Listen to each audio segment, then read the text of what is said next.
What's going on, everybody, and welcome back to Comic Breakdown. If you guys are new to the channel, do me a favor and hit that sub button, hit that notification bell, make sure you're not missing any of the awesome content we have coming out. And with this video, we are jumping into Superman, Son of Kal-El issue number 5. Now, if you haven't been keeping up with this line, go ahead, check out the link in my description as well at the top of this video. It will get you completely caught up on everything going on with Superman and his amazing son now taking over the mantle. Now, we have seen a lot of things transpire through this line. We have seen Superman making his departure for Warworld. With him being gone, Jon Kent is now the Superman of Earth. And as soon as Superman leaves, an immediate attack comes from President Bendix, with him overpowering superheroes with abilities, making them just go nuclear. Jon Kent goes in to stop him, to confront him, only to get hit with a blast himself. And so with that being said, let's dive into this breakdown. Alright gang, so as we dive into issue number 5, we are picking up with Superman aka Jon Kent. And right now he feels like he took a full direct blast of a solar flare. Now there are definitely some pros and cons to this. The pro is he becomes so immaculately powerful. The con of this, he has no way of being able to control it. His hearing is going haywire. He knows if he opens his eyes, he will be able to see things his mind just can't possibly comprehend. He can feel that everything right now, everything is more. Because President Bendix has pushed his powers to the absolute limit. Now this should be overwhelming, but Jonathan, he refuses to be overwhelmed. And so he's going to take this power that he has currently, and he is going to help every single voice that he can hear, being able to hear everything around the world. He figures since his body has been overjuiced, he's gonna go and do everything he possibly can, hoping maybe this will be some way of wearing this all down, some kind of way of containing himself before he just erupts like everybody else. And so he starts one by one, starting with the individual life he just saved. The man that was on fire, the man who exploded. Superman grabs him and he takes him to our Flash, to Wally West. Dropping him off in Central City, Superman lets him know that he needs to be looked after. He lets him know the entire situation, and then he flies off. With him being so vastly overpowered right now, he just has to keep going. He has to keep moving. And so this takes him all over. Flying his way to Luxembourg, he goes there and he rescues as many people as he can as half of the city goes underwater. Moving so fast, only the Flash would be able to see him.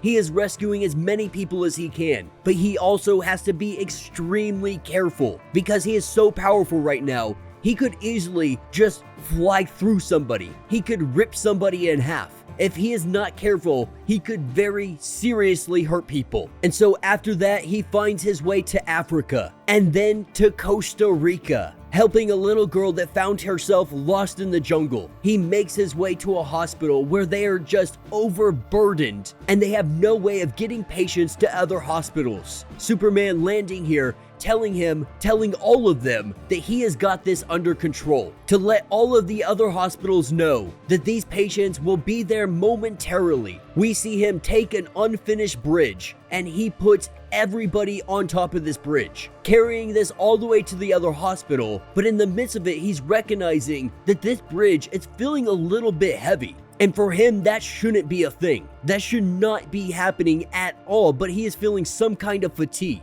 And so as he brings it down, as he brings it upon the hospital and everybody starts piling off, one of the doctors recognize that there is something going on with him. Superman is not looking 100% right now. It looks like he has a fever, maybe he's even a little under the weather. And even he is beginning to recognize this. But as the doctor comes over to try and check up on him, he tells everyone to back off, saying that he will be just fine. He goes flying off, he goes to rescue somebody else. But as he goes to rescue this guy, he grabs him and he accidentally breaks the guy's arm. And he goes to apologize. But this is where his powers, they're just all over the place. He can hear the screaming. He looks like his eyes are about to explode with heat vision. And as he sits there trying to get this all under control, this is where we see Aerie coming in to let him know that Jay needs some help.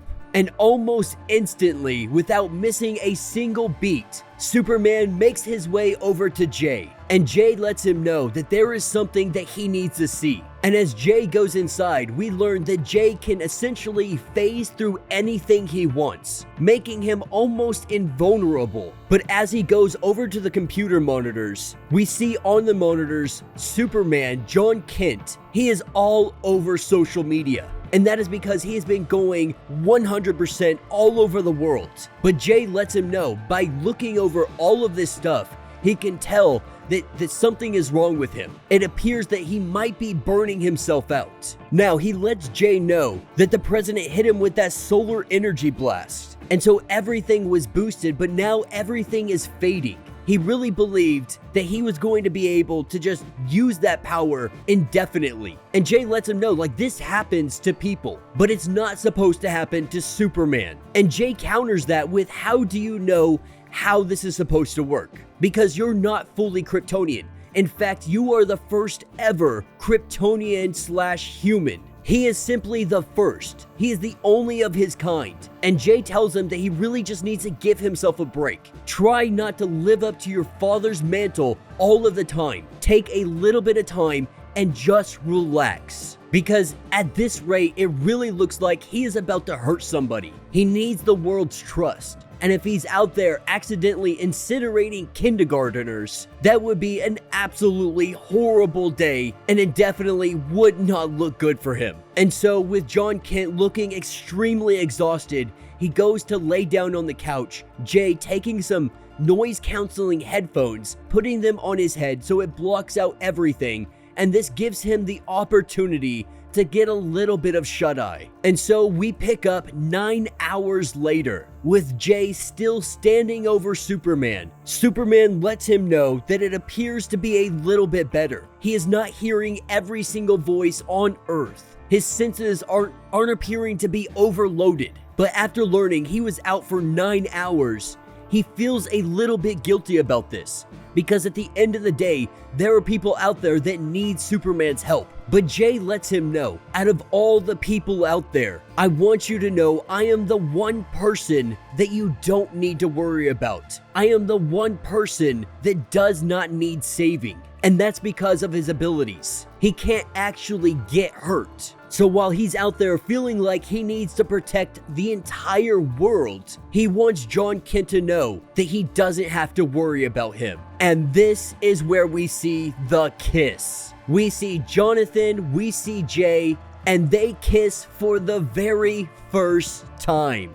And after they are done kissing, they look at one another, but Superman, he hears something. He hears an armed robbery, telling Jay that he has to get out of here. Jay feeling a little self-conscious about it because they just kissed and now Superman's running away from him, but telling him exactly where this is, taking his cape and giving it to Jay, saying that he will come back for it very soon, making this promise to him. And he tells Jay to start plotting whatever their plan is going to be against President Bendix. And with that, Superman, he flies off to save the day. And that will be the end of this issue. So let me know what you guys think down in the comments. It wasn't a horrible issue, but they didn't really drive the plot forward as much as focus on the relationship between Superman and Jay. And I gotta say, there's gonna be people that dislike this with a burning passion, and there are gonna be other people that absolutely adore this comic. And I'm gonna say that I'm probably right in the middle. While it was a great moment, it was a monumental moment for Jonathan Kent, it really did feel just out of place. They're in the middle of a conversation and then they just look at each other and kiss one another. Now, maybe it's just like I haven't felt really connected to Jay so far throughout these comics. We don't really know a whole lot about him. we're just learning about his abilities. I think for me personally, I would have really liked to dive into who Jay is, to really see them bond a little bit more. Now, of course, that's just my personal opinion. That obviously won't be happening, that didn't happen, and so we have seen the kiss. Jonathan Kent is officially bisexual, and I'm definitely not upset with it because we have a newer generation of individuals coming up, and a lot more people are open about their sexualities, more open to the idea that they could find love in any kind of form. Not only that, but this is amazing representation for all of the LGBTQ individuals around the world. Being able to look up and see Superman, the symbol that we have all looked to as the American way for so long, has a sexuality that they might be able to relate to. And I will say that I really am excited to see how this relationship builds up, because so far how they've really been portraying Jay is kind of like a Lois Lane. And it makes sense because that's his idol. That is who he looks up to. And now with his father being gone at War Worlds, we're gonna see Jonathan Kent really needing these relationships as he moves forward. These are gonna be the pillars on which he builds his entire Superman empire upon. And I don't mean that in a tyrannical way, just saying this is the foundation, this is the support system that he is creating for himself. But yeah, let me know what you guys think down in the comments. If you have not yet, do me a favor, hit that sub button, hit that notification bell, make sure you're not missing any of the awesome content we have coming out, and until the next breakdown.